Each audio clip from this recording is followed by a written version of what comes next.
Hi, this is me. I was just thinking I could do my homeopath or my naturopathic clinic, do a new patient intake, shorter version than the 90 minutes. To do one that's for the price that's going to be $100 for the first appointment, $75 for the second, or $80, and then have a herbal tea blend specific that's going to be $75, or a homeopathic repertorization is going to be $150. For a constitutional, or 100 for an acute. So if you were a new patient and you had acute homeopathy, it would be 200. Something like that. That'd be probably like 5 hours of work. So it'd be less than $50 an hour. Plus the materials. Anyways, I was just thinking some stuff to use this teas, specific, not just going to a health food store and be like, oh, we have a bunch of herbs. This is a certain kind of blend. This kind of blend. Like, what if they're prone to kidney stone? What if they have congestive heart failure? You cannot just. What if they're lactating? Like, you cannot just. Or what if it's a partner or a sibling and they have tea and their pregnant sister comes over and says, oh, I got this tea from such and such. It doesn't have a label on it. It doesn't say avoid if nursing because it could cause spontaneous abortion. Like, you know what I'm saying? And even if you put that in someone's house, you think of it like medicine around kids. You put a warning on it. You put a safety top on it. Iron. Alright, so this is video part 2, safety warnings. And it's going to be about water safety. I don't go in the water that much. It's going to be about water safety for one instance. And it's going to be about a little bit of car safety. And it's unfortunately because of some traumatic events. I have a counselor that's not wanting to go through my trauma timeline, and this stuff is affecting me. And it's also increasing my stress, and I stress to eat. So it's not just that I eat raw food throughout the day, or just like fully raw. Christina says she was doing a juice or smoothie in the morning, and a big salad at night, and I'm just like, oh my god, that's what I have to end up doing, and exercising, supposedly for hours. I'm like, oh. It's like, how do you keep yourself busy? Like, just sipping on that same smoothie all day? Like, that's weirding me out. But, those type of huge salads, I don't know. I guess my stomach's already stretched from the stupid nut butter. But let's move on. Deepest sympathies for the families and anyone affected. Praying for the people in the future will get this message. Or the people from now to the future will get this message. And I guess it's a trigger warning or tragic events. I'm not trying to just be. I mean, there's news stories. You hear the news stories, and then they move on to the next news, and they don't. I don't want it to be like sensationalized, like, or desensitized. But I want to talk about what I learned from these experiences and what I did as part of my life. That is one split-second decision, even for me, could have me falling and saying, you should have known better, or drowning, or. So I'm gonna start with. I'm gonna talk a lot about Wordsmith Air Force Base. This is part 2 on Friday. Wordsmith Air Force Base had a base beach, we call it. So here's the base, and here's the lake, and the F-41, if you want to look on the map, goes down towards town, coming from where our house was, and right, like, about a fourth of a mile or something. It's like there's like a guardrail, and there's actually a trail on that side. There's like a guardrail because you're right. There's like kind of like a cliff that goes down to the water between our neighborhood and this beach. And when that cliff goes away, there's a huge hill, and there was a house. They called it the. What are all these top positions in the Air Force? I can't remember what. Like the commanders, like the old base commander's house or something like that. And it was an old condemned building. 2-story mansion on the waterfront with a garage. And my mom used, so this is my stories, and then we'll have a couple other stories of other people. I ended up having being my mom's helper. She was running a day camp in the garage. The building was like condemned. It didn't have any signs like no trespassing, but she ran a day camp. Somehow they got to her to run a summer day camp with all these military kids, and she taught a lot of like survival skills and crafts. And basically, it was how to survive outside and crafts. And she got materials for survival, like from airplane. Like an airplane goes down, or you have to have what you have on your person. You have all those pockets.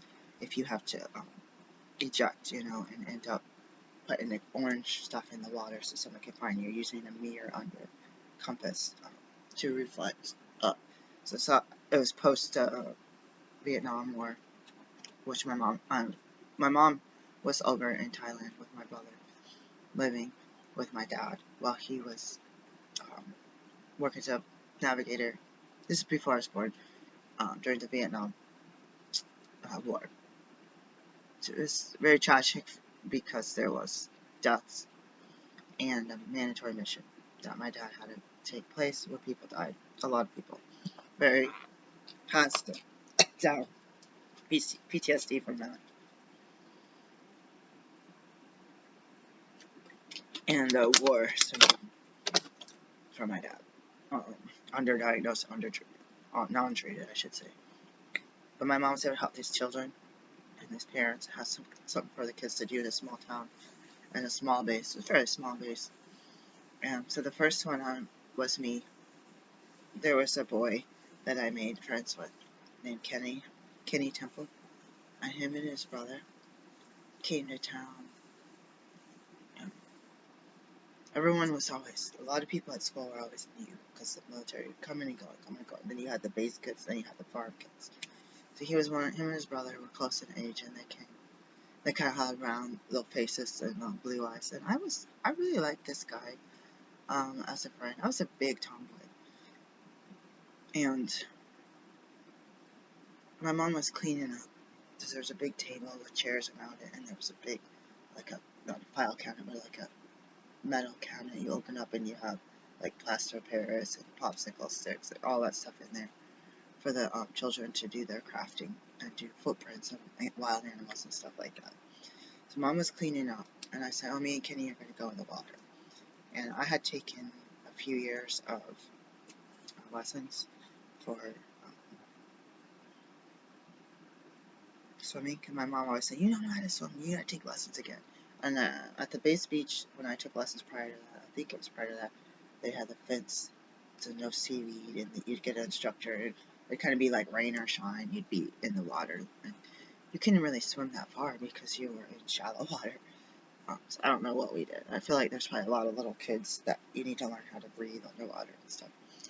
So you couldn't really be doing quarter-mile swim to see if you could try the water or anything. None of that. So we had a sailboat that was on the big lake Huron. So I guess my dad would pay to have it stored down there on the marina, or when you pull it out from winter storage. So I didn't know what a boat ramp was. I saw a boat ramp, and I barely watched people put their boats in and take them out. But me and Kenny decided to go in the water there instead of in the playground area, and there's no lifeguard.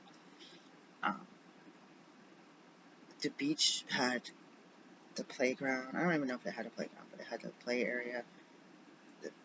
That ramp was close to the swimming area for the kids. And then down here, there was a big, huge boathouse, and there was a bunch of docks.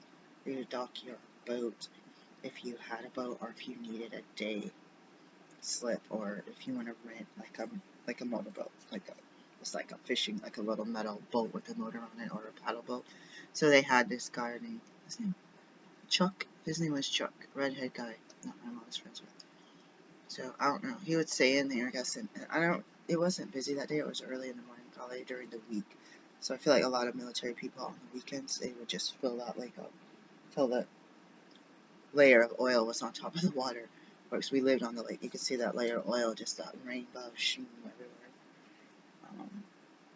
Me and Kenny decided to walk down that ramp, and the water's getting deeper, and I'm just hanging out because I like hanging out with this guy. It's fun.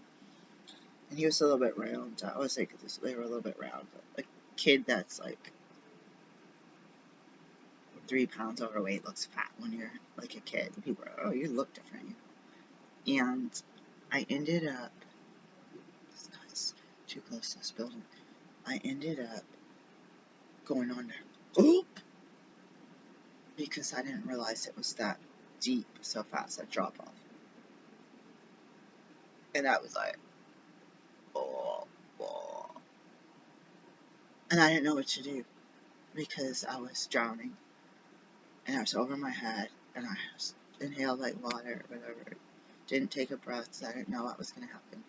And I felt Kenny's hands go around me and pull me up. And I was like, oh my God. And we walked out of the water, and I never did that again. And we went back, because I guess his mom was late picking him up. Or maybe she made arrangements or something. And I went back. I didn't tell anybody until... I didn't tell anybody until I told my friend Anita, just a few years ago on Facebook. I said, I need to get a hold of Kenny. I need to thank him for saving my life.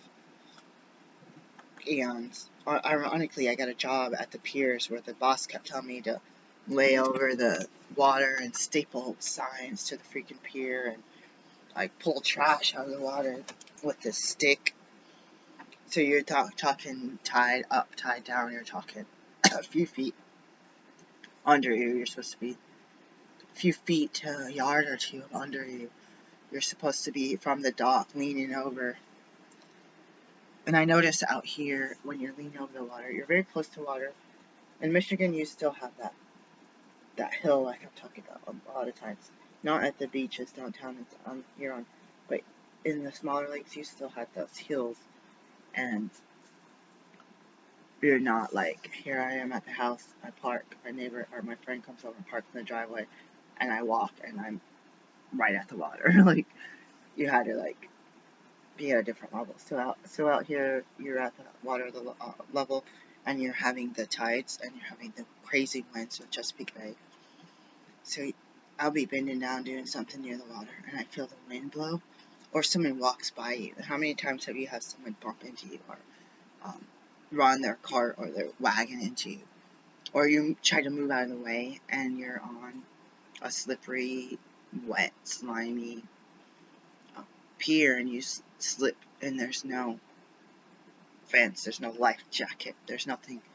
I tell these people at work, I know how to swim, but I've never swam with long johns, shirt, cargo pants, steel-toed boots, wool socks, and a big parka thing, jacket, hooded. Like, I've never swum like that. I've never swum with pants, and I don't even know if I ever swim. I'm pretty sure I probably swim with a t-shirt on, because we were self-conscious when we were kids. But I don't have that, like, steel-toed boot filling up with water and pants holding you down if you accidentally fall in. I could barely tread water. I can now probably because I'm overweight, but I'm also out of shape. So that was scary, and I even actually told my boss I wanted a life jacket, and that I said something about that I almost drowned as a kid at a ramp that nobody knew about until I was an adult, except for Kenny Temple. I never did get a hold of him on Facebook. I don't know if I was too embarrassed, or why do I remember stuff from 40 years ago, 37 years ago. I had a friend, I guess I call him M and C, that I used to play with, so their relatives lived on my street, and we used to splash in the water. Was the same. That Grandpa made one of those, like, little fenced-in play yards. Didn't have seaweed, had inner tubes filled up for us, got us pudding pops. It was great fun. Grandma and him and Grandpa would be out watching us. Occasionally we'd play in the house. I'd probably bother the heck out of them. But unfortunately, so for one thing, Grandma, I heard, had died of skin cancer. So she's out of the lake, a white person. getting some stuff her whole life. Maybe raising kids there, I don't know. Just watching grandkids. Being a good grandma, bringing them water, bringing them lemonade, doing the kids' hair. Babysitting. And, Em almost drowned one day. I wasn't there. She almost drowned, and she stopped going to the water. And it wasn't as fun with just me and C. It was fun when there's 3 of us splashing around and giggling and laughing and using the inner tube and going under in and out, and it wasn't as fun. She used to sit on the shore with Grandma. A few years later, I'm jumping around. A few years later, I had this friend, little girl. I was old, but she came to play and she had dogs, so I loved anyone who had dogs. I used to actually father in the same family. Boys my brother's age, they had dogs, beagles and hound dogs, and I was just like, I love pets.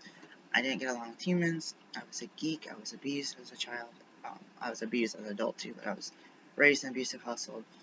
Pets were like I didn't care. I was at your house watching you clean up dog poop. I should have offered help, but I didn't know better. I'm gonna cry. Something happened, the girl got scared. Maybe that was there's one time the Dachshund hounds brought up a fish, and she started screaming on top of her. And her dad came running out of the house so fast, like, oh my god, what's my dog? Like, sir, he's okay. Like, I was like 13 or something. Like, but it's sad because I was at that house because the dad was leaving the kid home alone. It was not even that house. It was another relative's house. There was no mother, no babysitter, no father, no grandfather, nothing. No grandma. There's a 5-year-old home with these dogs. I was cleaning up their house. You can't leave a 5-year-old. Like, this is just crazy. Now, this kid has some street smarts, being from where from the woods. She ended up older, like skinny, long blonde hair. And she's like, oh, I recently had lice. I'm like, what the heck is that? She came to my door one day and I kind of blew her off. I was like a depressed teenager. I feel like a jerk. I wish I was still friends with this girl. Because we had a lot of fun. And her neighbor ended up, anyways, it's a different story. I had a crush on some, I think this happened at the same time. The guy next door. Anyway, that's the other drama. Kids my age. Kids my brother's age. There are a lot of crushes. Despite me being a I was like a tomboy, I still like fell for these woodsmen, I should say, fishing and hunting people. So the horrible part of this part of the story is MNC and I were in the water the 4th of July, and I used to swear that every 4th of July was the hottest day of the year, and I loved it, especially with the lake in your backyard. You love it. There's no air conditioner, one fan for the whole household. Unfortunately, we saw a chain form. At the base beach, there was also a sandbar. So I told you there was a swimming area and a boat ramp. I don't even know exactly where the sandbar was, but there was definitely a sandbar. I guess it was closer to the garage. And our neighbor right next to us had a sandbar, and I was really jealous of them, which is probably not good if you're a boater because you gotta put your dock out farther to keep it in the water. I was jealous because the sandbar is just like, you think California beaches, you like beach and sand and just fun and fun and fun and fun and fun.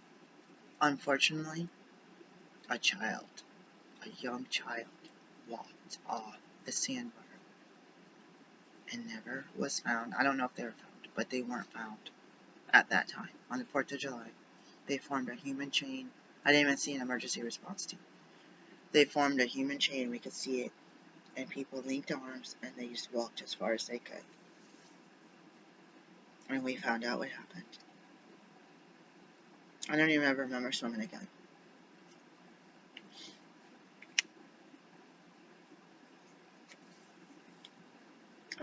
I wish that I thought that the kid lived, but I don't think he did.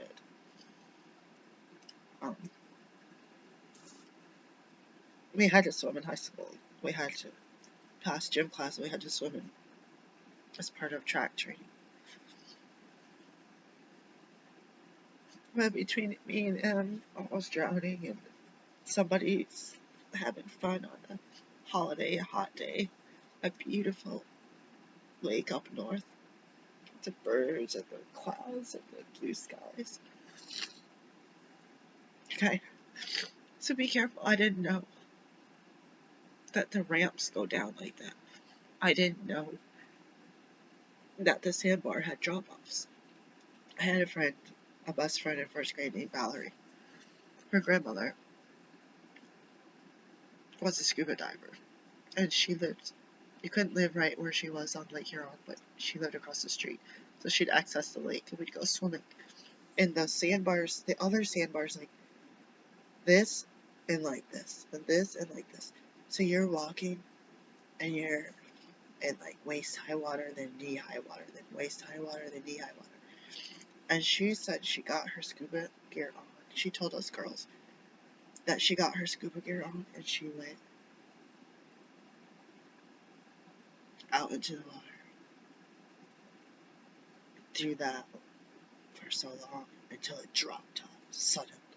I don't know if she says 100-foot drop off, 40-foot drop, whatever. It was a drop off. It was more than, because you would go up to here and you'd say, how far can I go? And you're a kid. I know that with my kids in the same way, no life jackets. You're a kid, you just think it just keeps doing that. You don't realize, like, you could think it gradually goes, like, from your waist to your chest to your armpits to your shoulders to your neck, and then you're saying, I'm turning around because those waves push you over. So talk to your kids, talk to your loved ones, talk to your partner, talk to friends and family who come from out of town, talk to people that grew up and say there's going to be a drop off. And as kids and teenagers, we think, let's find the drop off, let's find the drop off. I wonder if ooh, you know, but all it takes is one misstep in that gulp of water, or you're laughing and playing and that wave splashes you and it sucks you back and you weren't expecting it. And could you imagine falling to a wall and you look up and see the light getting darker and farther away and you're trying to think that you're gonna hurry up and try to get back to the surface when the waves, who knows what the waves do when they hit that drop off area. I don't even get it. I hear out here like fishing holes that go from like 40 feet to 150 feet of water. So the lesson learned is talk to your friends and family. That lady told us that. That could have saved my kids' life.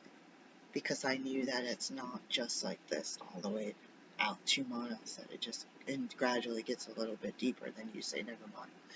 That it actually does that. And I went to this church that used to be called Champions Church, and they used to make fun of me because me and my kids had life jackets on and nobody else had life jackets on. And there was Sandy River, we go once a year. It is always hot, but the Sandy River, once it gets hot in Oregon, the mountain water comes down, is very cold, so it's easy to cramp up. A lot of people die, even avid swimmers. They cramp up and they can't move, they can't stay above, and there's a strong current, so you float away. And they also had their kids go across the water, climb the rock, and jump in, and it said no trespassing, do not jump. And I had my kids in the life jackets and stuff, and they always get made fun of. Get made fun of for giving my kids a seat with a seatbelt. Made fun of because I had a driver's license, and other people were driving van loads of people around without a license. They just called me goody goody at church.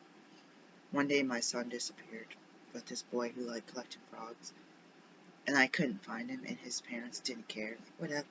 I'm like, we were at the river. I thought my son had drowned.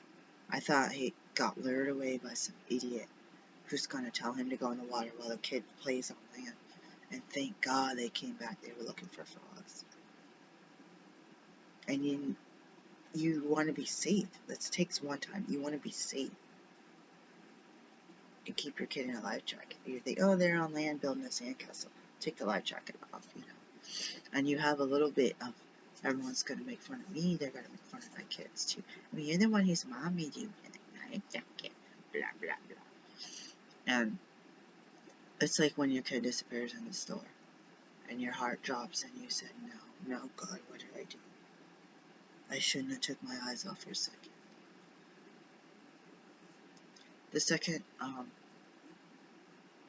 The The second story is about auto accidents I had witnessed. There's two I can remember witnessing. And I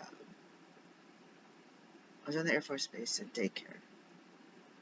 And I had been an older kid, and the director, for some reason, sometimes let the older kids hang out in the lobby, which is weird, because it's like, I feel like it's a locked facility, like you have this door, another door, and you know, like how daycares should be, probably. And so we were usually all behind bars, ooh, Freudian slip, all behind doors with no windows in the doors or anything. And there's like a guard at the door. This lady was, I wish I knew her name. She was an older white woman with blonde hair. I want to say Janet. She was letting the older kids hang out. Maybe the same Lady Valerie girl was with me. And I saw a car. Speed limit is usually 15 or 20 or 25 miles an hour on base. I saw a car speeding through, and we're in the residential. Kind of. We're on the edge of residential, so it's pretty slow. And he just ran into a pole. And I'm like, oh my God. Like, we witnessed it. At least I did. And she just hushed us and said, get in that room. She didn't say, oh my God, kids, are you okay? She was just like, okay, I'll get in there, back into the room. You know, it's all crowded with all different age, school age kids. Another incident I saw was,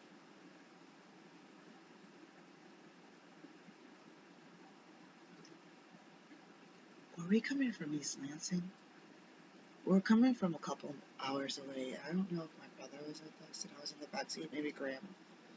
I don't know who was with us, but it was not like February snow, powdery snow, wet snow. It was that slushy March or April where it's like melting, but it's slush, but it's super slippery, and then there's ice and sleet and all that. We were on the freeway driving, and a car was getting on the freeway too fast on the entrance ramp, and he just lost control and slammed into the pole and did all this bumping back and forth, and I saw it happen right as we were driving right next to him. So I saw the people in, I don't think it was in Kentucky floods on one of the weather apps. They had a video of the guys going into the water with the luxury car and then stalling, and another car, it was like a Toyota or something, coming in, stalling, and they saw some like SUVs and minivans being able to go, but the water was pretty deep. You're not supposed to go in like over 3 inches or something. So what's hard, especially in this country, if you have a test or a class or work and you already missed because your kid was sick, or you misjudge your vacation or had to go to a funeral, you're in a class where you miss one class, you fail. No makeup. Like a lab. But different things like that. And you want to drive when you're tired, or when you're sick, or your kid's up all night sick, or when the weather conditions are not good. Like, well, we still have places to go. Well, we had to go, we had concert tickets, or our friend had a wedding, or we have to go to work, or we came back from a class, or we came back from visiting our sick grandma. Like, we're all, thousands of us, driving through this adverse conditions, or just our inclement weather. It doesn't matter. You might not be in inclement weather. You know what happens on the Terwilliger curves when the sun's setting at a certain angle, and all the cars slam on the brakes because they can't see anything. You're used to driving there. You got shades. You're coming around that bend. You pull your visor down. You even sometimes have to go like this because you forgot your sunglasses, or you can't get up. They fell on the floor in the passenger seat or something. You don't have a little caddy up there. But what happens, even if you're familiar, you're on a curve, traffic's at an almost dead stop, everyone's braked. You go around the curve, you basically have to brake. There's trucks behind you, there's cars behind you, there's people trying to dart through traffic. That to me is super dangerous. And not only that, you cannot see. See how there's people in the whiteout conditions, sand, wind conditions, and sun conditions, and a chain reaction, crash. It's horrible. Even if you did stop, what about the people behind you? I saw with my dad coming back from somewhere on the Michigan highway, we saw a military caravan. I believe they were already off the highway in a rest stop, so fill up with Humvees and stuff. And we started gawking. I was a pastor, so I started gawking. My dad said, look at that, look at that. People started slowing down. And a man in a truck in a RV, I don't know if it was a fifth wheel or it was a pull along. Everybody stopped and he couldn't stop. He ended up in the center median, driving like boom, boom, boom, boom, boom, boom. And we didn't stop watching the military people because they were getting out with their fatigues. We used to call them fatigues because that's what my dad called them. The camouflage clothing, desert clothing. And this guy ended up getting back on the road. He wasn't even on the shoulder. He was in the grass. And he had to pass those people because he could not stop. But we were gawking.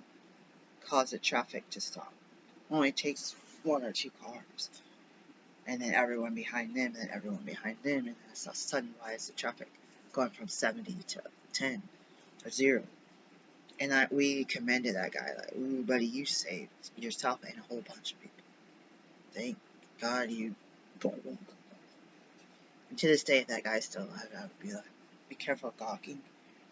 My partner said up north, they don't do the ticket, they do the ticket by mail, because every time someone's pulled over, everyone's gawking, not paying attention when the traffic comes to a stop. You think there's an accident blocking the road or something, and somebody pulled over. They might not even be pulled over, it might be just a police pulled on the side of the road, taking a break. Everyone's like, oh my gosh, what happened? You're not looking ahead. And in my mind, it's like passengers could say, hey, such and such happened. But remember Joyce Meyer talked about gawking. Are you that neighbor that's outside gawking? There's a problem. Nosy. And I was like, I don't want to be that lady, so I didn't gawk at anything. And then I said, this is bull. This is an accident happens on the side of the road. You see people get taken away in the ambulance. I told my kids to turn the radio off, take a moment of silence, and pray for these people.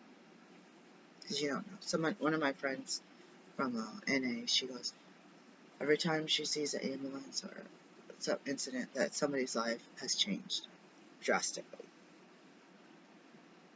So I took something from NA and took something to pray for others and pray for the neighbor. Instead of something from the church where they make fun of me for being safe, or the pastor says you're gawking. What about crime in your neighborhood? What about murders and shootings? You should gawk and know what's going on. Because you need to make a decision about your own safety, or rather how many times your neighbor's house got broken into. You need to just make a decision on your own, what's going on around you, based on what's going on around you. People are reminding me about when people have their feet on the dashboard. If something were to happen, the airboard would deploy or something, how messed up then their feet, legs, knees, hips will get. If something happened where you had a seatbelt and you went like that and the airbag came off, you would still be injured, but you wouldn't have this like crush and like telescoping injury, reverse telescoping injury. So if you're a kid and you witness accidents, or you're in an accident, or your loved one has died. I have friends that died in car accidents when I was a kid, and nobody talked to me. Anyways, don't be a person who makes fun of people and say idiots. Because there's some idiot driver that could be idiot that could affect you and your loved ones. Anyways, I have to go. I'm going to eat breakfast and do the eBay store. And I had a patient cancel last minute. I'm getting 0. But I'm doing my billing because I had another patient visit yesterday. Unfortunately, they had to pay me, and the insurance is going to reimburse them. If I do the bill, it's still going to go to the patient. So, I just wanted to say that learn from other people's mistakes, be grateful for the life you have, and pay attention to safety things. Pay attention to the airplane instructions, how to get off the plane, how to get a life vest, an oxygen mask.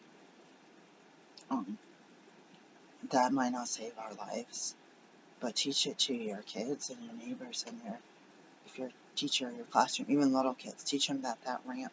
Don't be like, kids are kids, they don't think, they don't care, they don't need to be a part of the adult conversation. Let them know border safety, let them know about life jackets, let them know about being on the hull of a boat in a big wave pushing you underwater. And even if you're a life jacket, getting in under the propeller. Peace, guys, and I pray for your safety and mine as well. And I pray for those families affected, because I'm traumatized and it wasn't my family. And I'm grateful that we've made it as far as we have today.